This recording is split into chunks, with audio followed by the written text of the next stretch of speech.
Test, test. Test.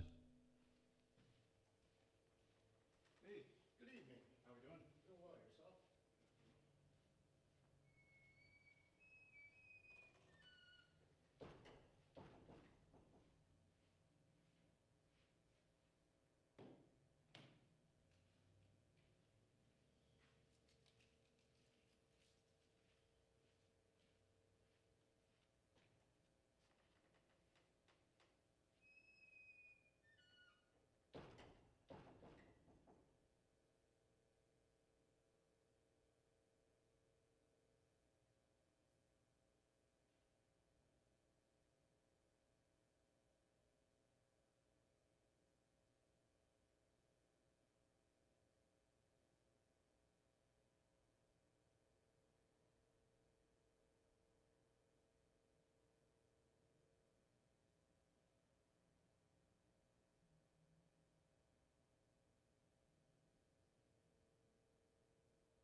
hey, can you send me the date, the times that the sheriff's deputies went to their house? And But that's did why we I go? said, oh, no, I don't know that. He goes back and confirmed they went Saturday, Sunday, and Monday to Right. their house. So, but if you read it, do we have, as a city, the election board has to notify them as well, I So thought, we sent certified mail, it's either certified mail or hand delivered to everybody? to the objector, the person being objected to, and all three officers. And so that all happened. Did anybody tell Walter to do that? Because as a Wednesday morning, he didn't know anything about it.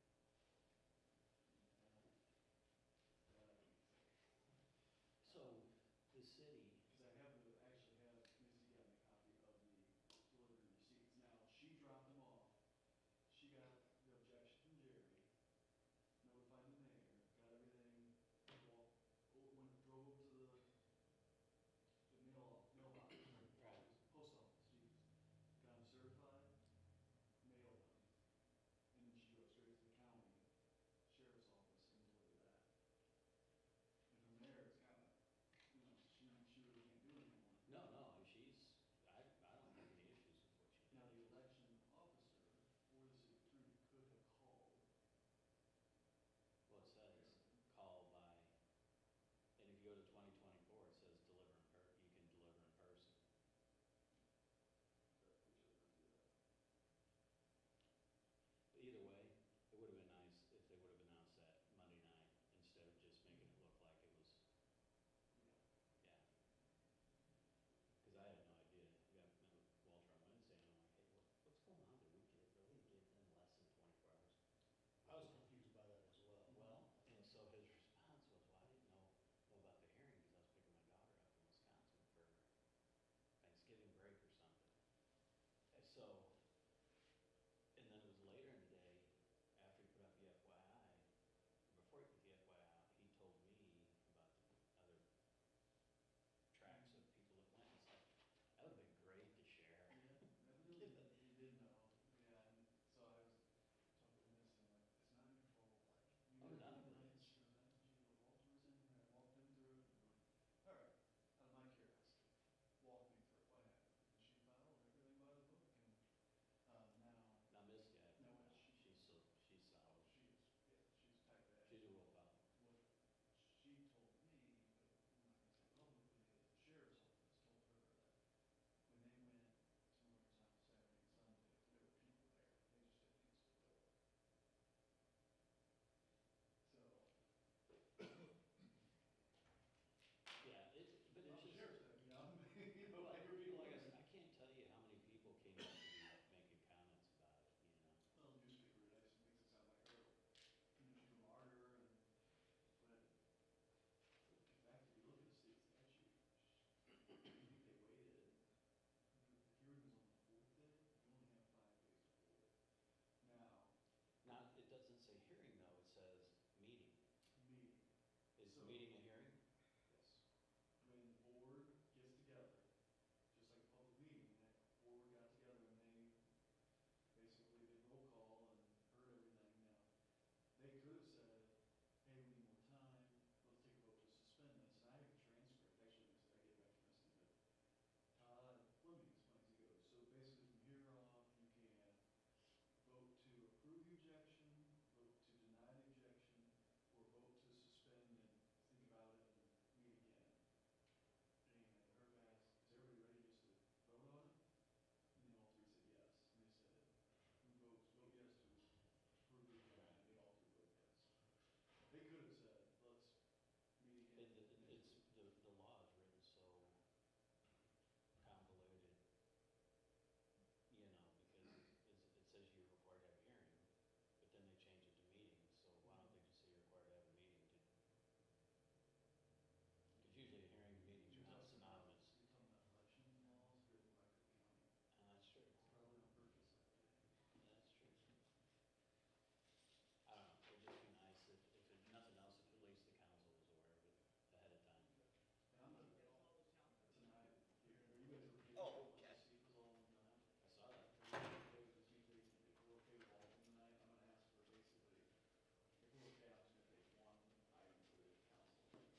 still had the other rink in the other building, along with the. We played in Brentwood. Was this the newer building or the older?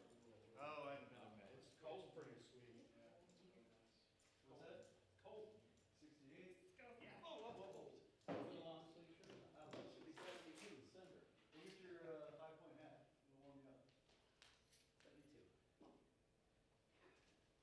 Should've brought Juju bean over to sit on his lap. She's done. Oh. Should keep you warm. What, She's getting a little, we she's do, getting a little Gray on the chin. long. Yes, Yeah. see. Don't even drink. Yeah, I think that she's aging. Can we get some colorblind in downtown? It's Christmas. Yeah, I thought they were the same White. color. What's wrong with white? Or twinkle? I like white. Last time I tried something, it blew up. Good lord. No, Scott Compton's gonna come back and we're gonna load the apps on our Been iPad. So you'll be able to So you change don't the have concept? access to that right now?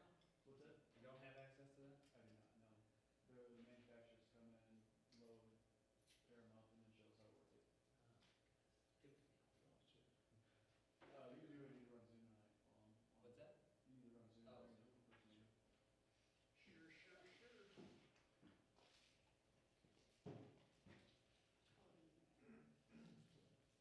Sure. We need to get through these meetings quick. I'm paying for a babysitter. That's a good What's reason. the going rate for a baby? Liz is out of town. I give $20 an hour. I don't know. I assume they come back, so I think $20 is pretty good. How old is it's the just child? one kid and she's going to bed early, so. How old is she? 7. Just bring her. Put her in the corner. Her bedtime's 7:30, period.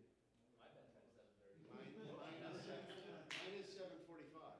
It might be tonight, by the time we got here. What? I don't know, Kirk's got a lot on his agenda. Mine's quick. Depends on how long you wanna talk about snow routes. I I don't wanna talk about I put everything out there, everybody had an Our board opportunity didn't to have ask one. questions, nobody has, so we're done.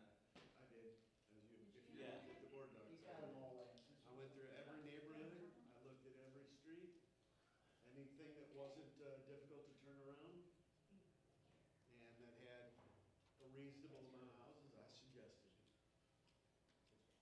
See, mine was a little bit different. Nobody's ever I've brought had, them up, but I've had several people call.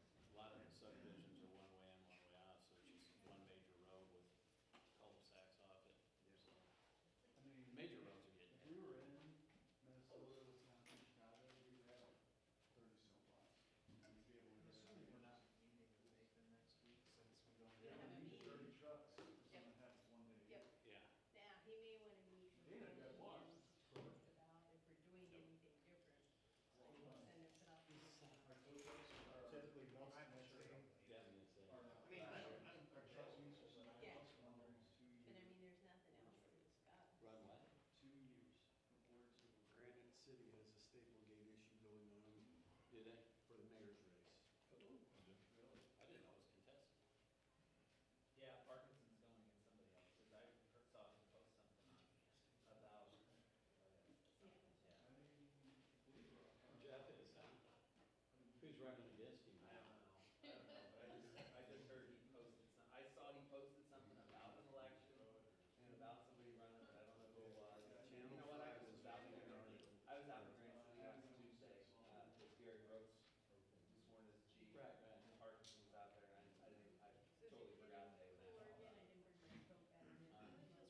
Can you hear me? Jackie, we can hear you. This is Grant Lidikin. So we've allowed you to talk, but nobody will ask you questions until it gets time for your agenda item. And if you do, I will ask you to speak. Okay, perfect. Do you have any comments you want to say without being asked? No, Okay, thank you. yep, thank you.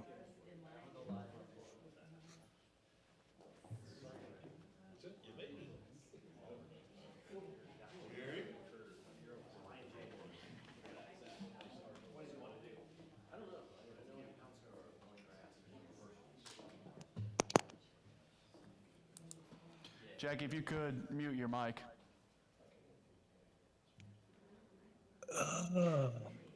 Oh, muted? Okay, I sure will. Yeah, mute your mic while you're not talking. He's the developer and owner of Ridgeline, if we have questions for him.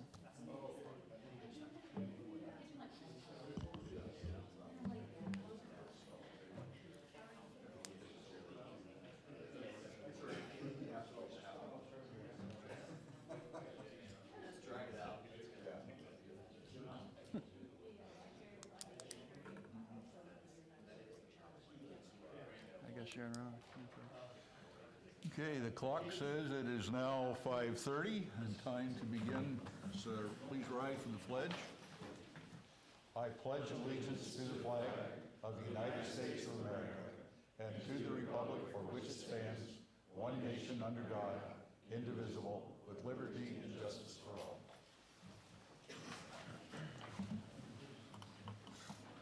Okay, welcome to Community Development Committee.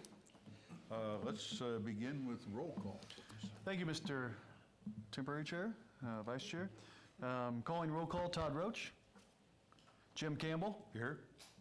Jerry Albrecht. Here. Nathan Parchman. Here. Stephanie Small here. Here. Tom Vorse. Here. You have a quorum, sir. Thank you. We have several items requiring council action. I'm sorry, yes. Next item is approval of the minutes, which are attached from our last meeting, October 14th. So move. Thank you. We have a motion and a second. Those in favor say aye. Aye. Okay. The ayes have it. Minutes are approved. Okay. Next items are those requiring council action. Why don't you go ahead and go through those for us? Thank you, sir. So tonight's only public hearing is PU-2024-0011. This will be Ridgeline Motorsports, a planned use. Before we jump into the project specifics, I do want to provide a short background of the St. Clair Auto Mall, also known as the Offenburg Auto Mall. So in 1989, the Offenburg Dealer Group opened in O'Fallon, Illinois. They did build buildings on that site until 2004. Their last acquisition was in 2015 of the Dodge Chrysler. In 2017, they did secure land in Shiloh, Illinois, and gave us notice that they would be moving. That construction and relocation was in 2021. And since then, we have been working with the REIT that owns all of the dealerships and the entire property. The REIT is called CARS, C-A-R-S, out of New Jersey. We've been working with them and CBRE to market the property. You guys have reviewed Pinch Supply in 2023. This was a company that made railroad traffic arms. They were out of Germany. They did get approval for a site at this general area, but at the end they did decide to relocate to Mascoutah, Illinois. In this previous year, we have MERS Goodwill has a retail center site that's being constructed on Highway 50. They're doing a tenant build-out currently and are looking for a springtime opening. Equipment Share, which does equipment rentals of high-end construction supplies, has already been approved, and they are under construction also on this general area. Gerber Collision, which was a recent one a month ago, did receive approval from the Planning Commission, and for reasons unknown, they did pull out of the process, and so that was supposed to be on the last month's committee meetings, and again, they pulled out, so we did cancel that committee meetings. Lastly, we are here today for Ridgeline Motorsports, who has applied for a rezoning on the site. And so to visit an aerial, the area with hatch marks is the property in question at the St. Clair Auto Mall on Auto Court. It is generally located near Equipment Share, the one we spoke about earlier, Goodwill as well. Existing uses is Watson's to the west, the Caseyville Township wastewater treatment plant, and Home Depot to the east. The zoning on this site currently is B1 for automobile sales. You guys are reviewing this today for a planned use for a B1P, which is a planned use, because under our code of ordinances, automobile installation and service, in addition to their part sales, is a required planned use under the code of ordinances. In the future land use map, this area is deemed a regional commercial, which does work well with the B1P zoning that is proposed and planned for in today's presentation. The surrounding areas, including the wastewater treatment plant, are institutional, which is common for public properties, and then further to the west is medium residential. So overview of Richline Motorsports. They are an aftermarket vehicle parts and accessory store. They will do the installation also of those parts in the rear bays that were formerly used for automobile repair. Again, because they are doing the installation of some of these parts in the back, it does require a planned use in our code of ordinances. In the front, in the showroom, as it was previously, will be the parts sales and offices. And then they have not provided their signage yet to us. We have talked to them in general terms, but when that is submitted, we will review that it meets to the City of O'Fallon's Code of Ordinances on sign conditions. Going through the zoning one more time, this is currently B1. We are proposing a B1 planned use. It does meet the B1 district area and bulk regulations. It does require planned use, again, due to the installation and that service in the rear bays. Looking at the access and parking, we are recommending in the staff recommendations that they do restripe that lot. If you can see on the area up next to Auto Court, this original use and the previous use was for automobile sales. And so their parking stalls were kind of backed up to each other without great access. So when they go in there and do their construction, they will be required, if the council approves the recommendations, to restripe that.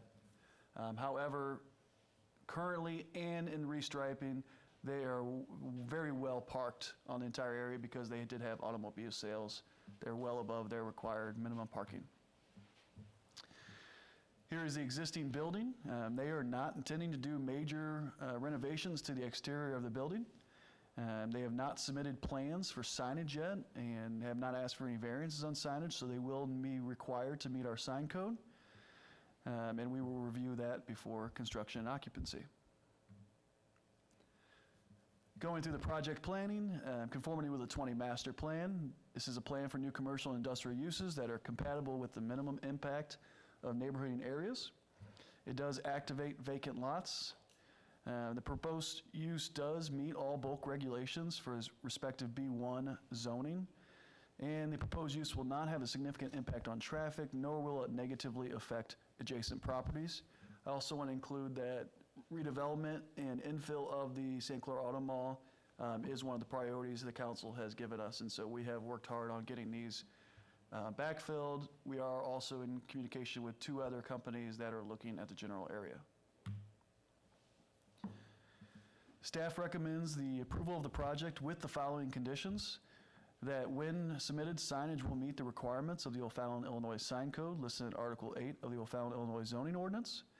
And the second condition is the parking lot must be restriped to reflect the required parking space dimensions and minimum number of spaces listed in the report. Does the committee have any questions? This isn't directly about that, but who owns the sign on Highway 50 that describes this, that looks like it's going to fall over any second now? Yes, so the REIT owns that entire sign. It is a shared sign. We are working with them to, we worked with them in the past to get it covered. The wind is deteriorated. The entire site, we have been working with them to keep it clean. They do have a private security that stays out there most of the time, but they will be required once these fill in to improve that sign. As part of this We will not require Ridgeline to improve the sign, Oh. but we will require the When REIT. would we see an improvement in that? We can always reach out to the REIT and have them improve that on the condition of it. And, I mean, now that they're getting some leasees. Correct. Yeah. And if you see the sign, shared sign that's on Highway 50, Goodwill already has their signage up. However, we are going to work with them to rebrand that because it does not meet the dimensions of our code. Okay. Okay. Any other questions? Questions from council? We're not requiring any type of fencing around the back area, back there where you're doing the insulation. Yeah, thanks for asking. So they will have no parts storage. It is not going to be a B2 usage, which is a heavier use of automobile service. So there will not be junked cars. There will not be disassembled pieces and parts with the approved zoning as it is presented tonight. So they will not be allowed, therefore they are not required to screen that. Okay. Any other questions? The public? Okay. Yes, Vern?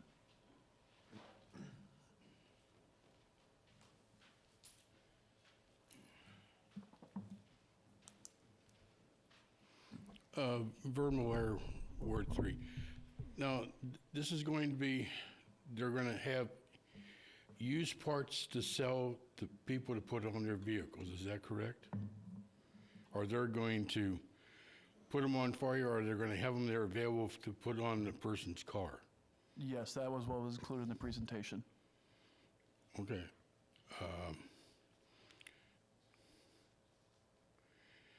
So, are these going to be new parts or used parts? Oh, they're new parts. New parts, not New used? parts, yeah. Okay. They're not used parts. They're not- Okay. Correct. They will, for the committee, they will sell and install the parts there. They do not, this is not a refurbished site, Okay.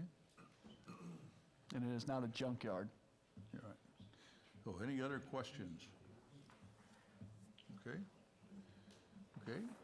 Do I hear a motion to accept this project to go forward to council? Second. Okay, we have a motion and a second. Any further discussion? Okay. Hearing and seeing none. Roll call, please. Jerry Albrecht, Yes. Nathan Parchman, Yes. Stephanie Smallyear, Yes. Tom Borse, Yes. Jim Campbell. Yes. And Mr. Chair, I do want to mention that the owner and proprietor, Jackie Davis, is online. However, unless he had questions specifically asked for him, he had no presentation tonight. Okay, thank you. Thank you, Mr. Davis. You can sign off if you wish. Hey, thank you so much, guys. 1 second, Mr. Davis. Since that is, if I may, I just wanted to ask, you said something earlier about not requiring them to fix that sign if it's fallen down. I haven't seen it lately, so I don't know what state of repair it is. But I think I heard you say not until they fill in the businesses there. If it's a safety factor, and I don't know if it is or not, we don't need to wait until they fill those in before we require them to fix that sign. No, we will, let me reiterate what I stated. The sign is owned by the REIT, not by this prospective buyer of this. He will be purchasing the land, but it's not their responsibility to go fix an entire sign shared by the entire area. And so from a code enforcement perspective, we will follow up yet again with the owner of the REIT to fix a sign if it is deteriorated. Fair enough. I misheard you, I'm sorry. I just thought of another one. Who owns the street? That is a public road. Is it? Yes, sir. We're looking for names. New names. I erased everything else I was gonna say. All right. Okay. You ready to move on? We are. Okay, with that approval, you will see the first reading of this at next Monday's council meeting at 7 p.m. We have a second reading. These are all tentative because we are entering the holiday season, of course. But we will, obviously, the next council meeting after the first will be the second reading, depending on how action items come forward with the holidays. But given that on second reading, we might not typically take this back unless there's an issue raised by the council after that first reading.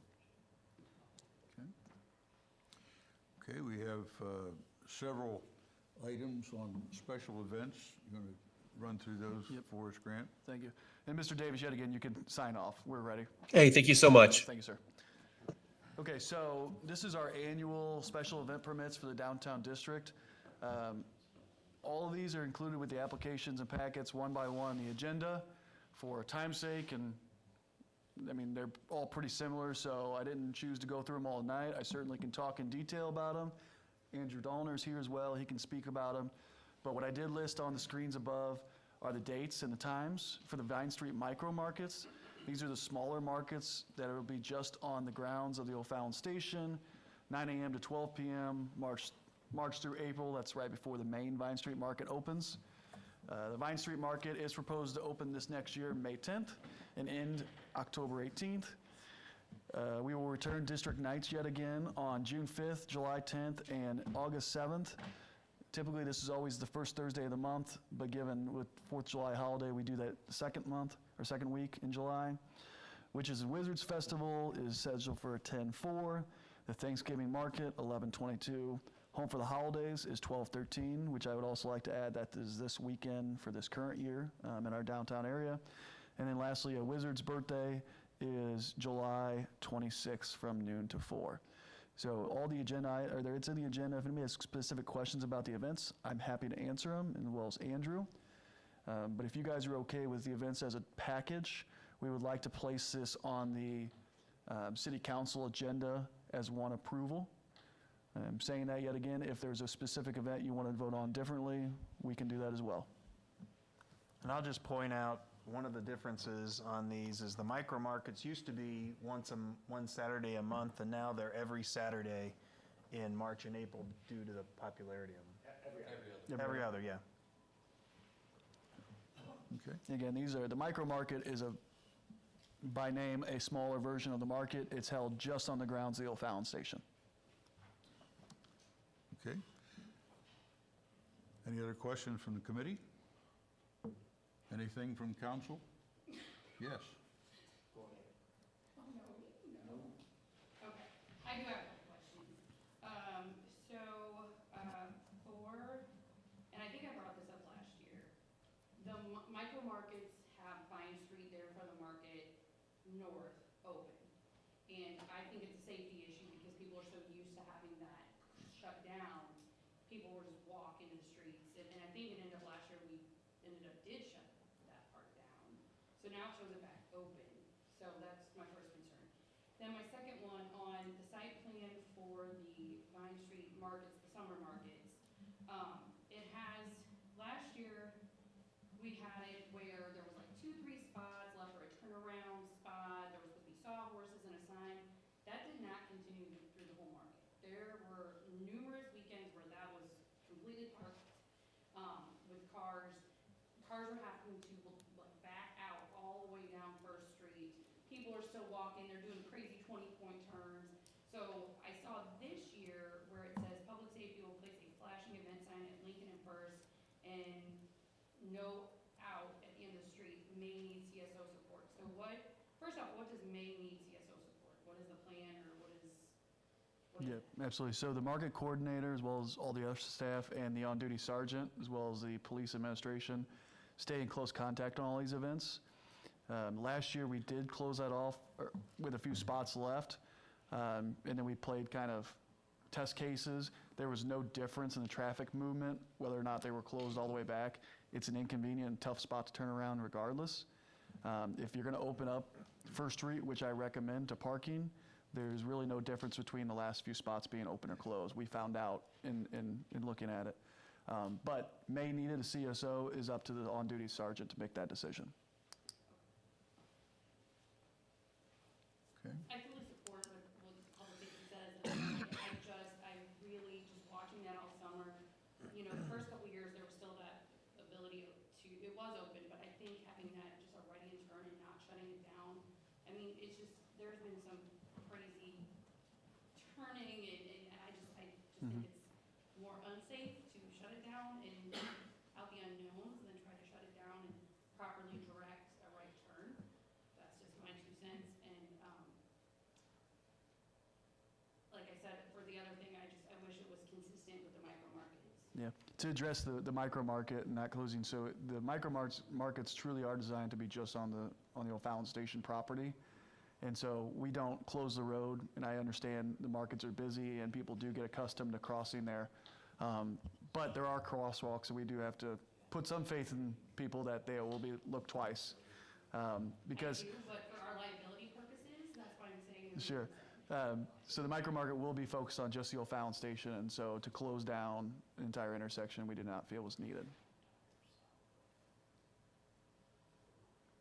Okay. Any other comments or questions? Okay. Anything from the public? Okay, don't hear anything. Okay. So do we have a motion to move this to council as a group? So moved. Second. Okay. We have a motion, we have a second. Roll call, please. Okay. Nathan Parchman. Yes. Stephanie Smallhier. Yes. Tom Vorse. Yes. Todd Roach. Yes. Jim Campbell. Yes. Jerry Albrecht. Yep. Okay. Okay. These will appear as one packaged item out of the Community Development Committee on the Monday, December 16th council meeting. Okay, thank you. Is there any other business that we need to address this evening? Public comments. None from staff, public comments Okay. only. Public comments are next. Are there any public comments for the committee? Okay. Hearing none, I think we are ready to have a motion to adjourn. Second. Okay. Those in favor, say aye. Aye. We are adjourned. Public safety at 6 o'clock. Easy peasy.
We'll meet you over there.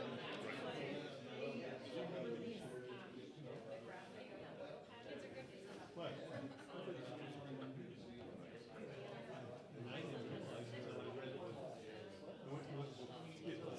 It's on the second meeting.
All right, we'll call the public safety meeting to order.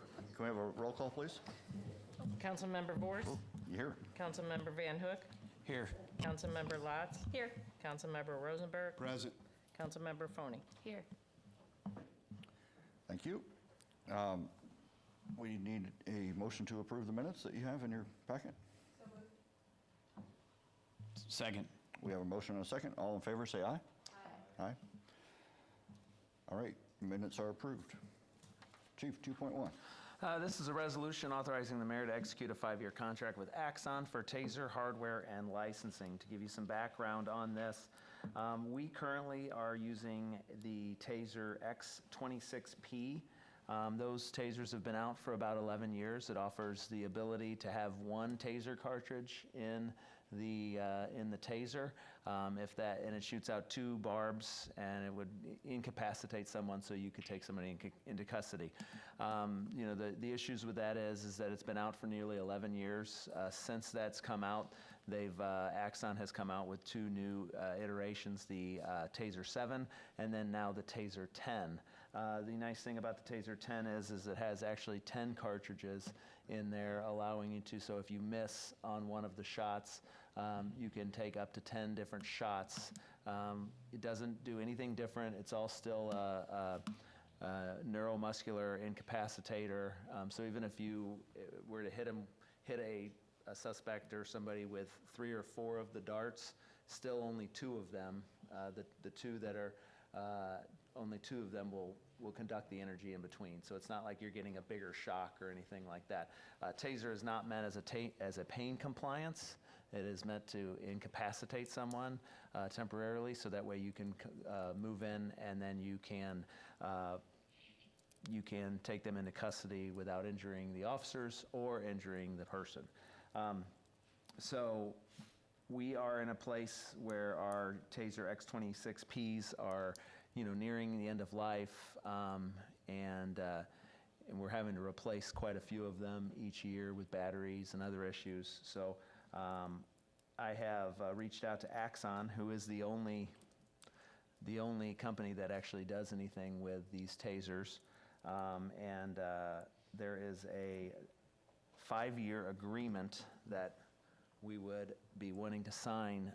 And the reason I'm coming to you now with this is so that way we can get the 2024 prices instead of the 2025 prices.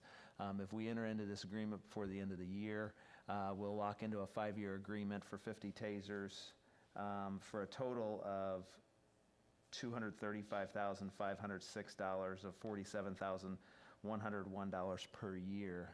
This was previously mentioned in our CIP, and it will be something that will be budgeted, that'll be budgeted for FY '26. The only thing that we'd have to do now is sign the contract, and we'd have to make a small down payment of $5,000 this fiscal year, and then the rest would be billed out over the next 5 fiscal years. I am recommending that we do this. Any questions? Oh, sorry. Chief, when will you take possession of them? We could potentially take possession of some of them in March of this year. Okay, so you'd get them before the start of the next fiscal year? Yes. Okay.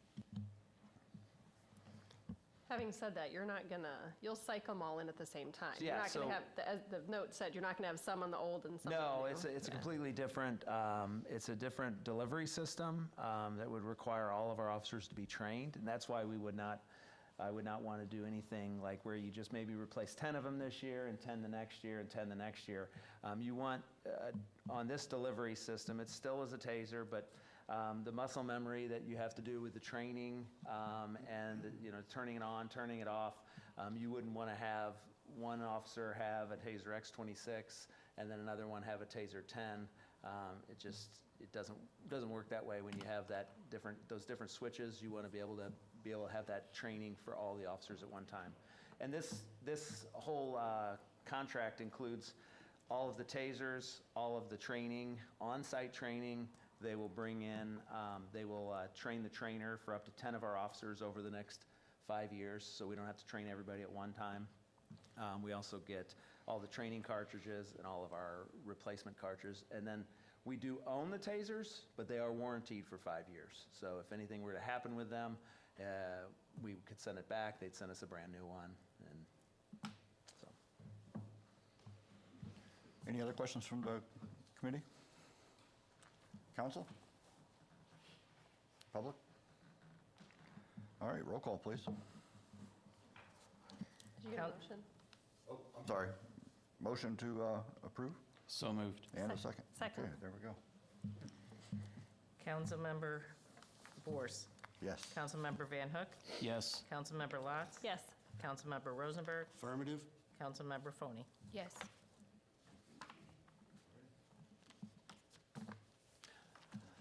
2.2 is a resolution for the mayor to execute a 5-year contract with Axon for body-worn camera hardware licensing and data storage. While we were speaking with Axon, it became apparent, so if you remember, we've had our body cameras for 4 years and 2 months now. We got them in October of 2020. At that point, we were on a 5-year plan for licensing and data storage. For those, we bought the cameras outright. We were able to buy those and get reimbursed through a state grant through iLetsby. And then we had licensing and hardware that had a contract for 5 years and data storage. I realized that at the end of the 5 years, we would have to renegotiate another contract with them. So we talked to Axon about trying to bundle and try to get the 2024 prices before 2025 came. And then at the same point, we were in need of replacing a large number of our cameras.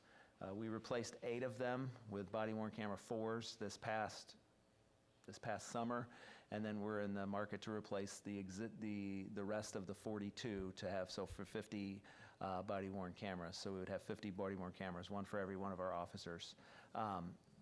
What we've found is that the body-worn cameras, the batteries, which are internal and not able to be replaced, while they had a battery life of 12 to 13 hours when they first bought them, just like a cell phone, the batteries, after you've had it 3 or 4 years and you're using it every day and you're charging it, the batteries go down, and our officers are having to charge those things after sometimes 6, 7 hours. So they're having to either come into the station or have a separate charger. We've actually looked into having contracts with Axon to have them be warrantied and replaced out after 2.5 years. We've done the math on that. It's called a TAP program. It's a Technology Assurance Program. I provided you guys with the contracts that they had given us. And it's just cheaper for us to actually buy the cameras outright without any kind of warranty. They have a 1-year warranty, but not any kind of 5-year warranty. So what they've done for us, or what I'm proposing, is another 5-year contract with Axon, in which we would purchase, the full amount of the contract is $139,087.82. However, that does include $4,800 down payment this year, and then the biggest part of that is $51,000, but that's going to cover the body-worn cameras, the 42 new cameras, and the new charging stations that we would need. My goal is, there is a grant right now through iLetsby, another camera grant, that is eligible, and my goal would be to apply for that again to try to get some of that covered as well. When you look at the licensing, storage, and the licensing and data storage, right now we've been paying about $18,000 a year. With this contract, it's going up to $20,800 a year. So that's actually a very good, a very small increase. I was very pleased when they gave me that back. To give you some context, I did reach out to another company called Utility. They make body cameras, and asked them to give me a quote, because Axon is not the only body camera provider out there. While they're the only TASER provider, they're not the only body camera provider. Utility provided me with a quote that I got today for 5 years for 50 body cameras at $225,000. So significantly more expensive. But also why I would want to stay with Axon is because we have Axon Fleet in our cars, so it's compatible. Our body cameras act as the microphone for our in-car cameras, and all of that storage, all of that thing is a one-stop shop for what we need. So when our sergeants are reviewing calls, they're reviewing traffic stops, they can go to one screen, pull up the inside camera of the car, the camera going outside the car, the camera going inside the car, and the body camera all in one fell swoop. It just makes it a lot easier. So that is my recommendation, to enter into this 5-year contract, and then we would actually get some of those new body cameras potentially in March as well. Any comments or questions from the committee? Council? Public? All right, we need a motion to approve. So moved. Second. We have a motion and a second. Roll call, please. Councilmember Vorst. Yes. Councilmember Van Hook. Yes. Councilmember Lotz. Yes. Councilmember Rosenberg. Affirmative. Councilmember Phoney. Yes. All right, I'm going to run off the dais and let Jeff take it from here. First out, thank you, Kirk, for letting me join your meeting this evening, and Chairman. So here tonight to talk about an ordinance amending Code of Ordinances for City of O'Fallon Chapter 78, parking schedules, Schedule 4 snow routes. So at the Public Works Committee meeting that occurred November 25th, where there was an initial discussion about adding some snow routes to our snow route map. There was discussion with some specific roads that were wanting to be added, and ultimately where we left it was, it was requested that any council member provide a list of streets that they wanted to be evaluated to me, and that was received in the agenda item that's on the packet today. There are council member evaluation request emails. We received 5 different emails. All of these were evaluated. Based off of that, we am recommending moving forward with initially the 2 routes that were initially recommended, which is the Lake St. Ellen Autumn Pine area and the Armsley Drive in the Braeswood area. And then in addition, based off the evaluations that were done, I have a few others we're looking to add. First one would be the area around St. Clair School, so this would be Second Street between Oak and Cherry, and then Oak between Third and Second.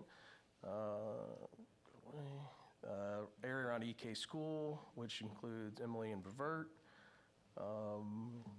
Next location would be Road Stony Brook and Elizabeth Drive. This is just located south of Fairwood Hills. The reason this one's being recommended to be added, Stony Brook does have grades at upwards of 10% right when you first come off of Fairwood Hills, so very steep in some locations. The next one is Villas of Braeswood, so Banmore Place and Borchers. Like we'd mentioned, like I'd mentioned in the November 25th meeting, when we look at areas in residential subdivision where there's one access point in and out, we'll typically, anywhere that has roughly 50 homes present, we try to provide a snow route. This one, when you take into account that it's duplexes, we're right at about 68 total units for this loop, so that's why it's being recommended. So that is what is being proposed on this new ordinance amendment. The only other one that wanted to kind of just touch on briefly, there was the main discussion in the 25th meeting was regarding adding Marbleton Circle, which is in the Braeswood Trails subdivision. This is a map of what is currently designated the snow route, so Traybrook, back Terracotta, and back to Savoy is the current snow route. Like I mentioned in the meeting, you know, Marbleton, if you were to add Marbleton and that southern portion of Traybrook, that would roughly put 90% of the streets in this subdivision as a snow route. Just to give you an idea where we currently are at, there are roughly 40% of our streets are snow routes. So, you know, if we want to add Marbleton, we want to add Traybrook, you know, it kind of tells me then, does that mean 90% of the roads in the city need to be snow routes? We'd have to more than double our fleet to be able to accomplish that. Some other questions that came out of this discussion looked into further were just cost of snow plowing. And it's really hard to put a specific number because it really is dependent upon the event. You know, for example, the event that occurred a couple weekends ago, all we really had to do was go out and salt the snow routes. There was not enough accumulation to plow and push snow. Where other events, you have multiple inches where you're having to plow. It takes more than one pass in each direction. It takes multiple passes. So, you know, you could range anywhere from $50 a mile to $200 or $250 a mile, just depending on the event that's occurring. You know, there was also comments made regarding adding additional staff this fiscal year. We did add 2 personnel in the street department, and those personnel were hired to perform street maintenance, stormwater maintenance, things of that nature.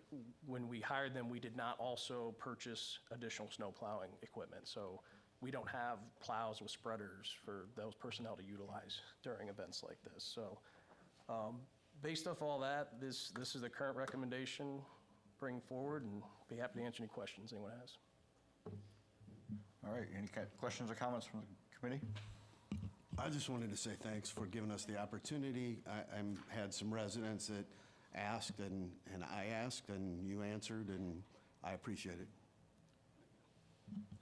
All right. Council? Go ahead, Jerry. Did anybody coordinate with the schools to make sure we covered all the school bus routes? So I have in the past reached out to the schools, actually the school busing company that they utilize. They do not have just a map that shows every school bus route. They literally have turn-by-turn directions. So we've been provided those. We've tried to look through them, but I can't say for certain that every school bus route's a snow route. I'm actually almost certain it is not. But what they don't have and they can't provide me are maps of their routes to compare. And I appreciate you looking at it too, and I will say that is one of the arguments. Marbleton it has 2 stops on it. But I also understand, and I've explained this when people asked about other streets, is that those routes change every year based on, you know, what kids live on that street. So it would be hard to chase the bus routes every single year, and they could even change mid-year, depending on what happens. So I know that's happened before. All right. right, any public comment or comments from the public about this? Okay, take a motion to approve. So moved. Second. We have a motion and a second. Can we get a roll call, please? Councilmember Vorse, Yes? Councilmember Van Hook, Yes. Councilmember Lotz, Yes. Councilmember Rosenberg, Affirmative. Councilmember Phoney. Yes. All right, that's all the items requiring council action. There is no other business. We'll open up for public comments. All right, there's none of those, so we'll take a motion to adjourn. Second. All in favor, say aye. Aye. Aye. We are adjourned.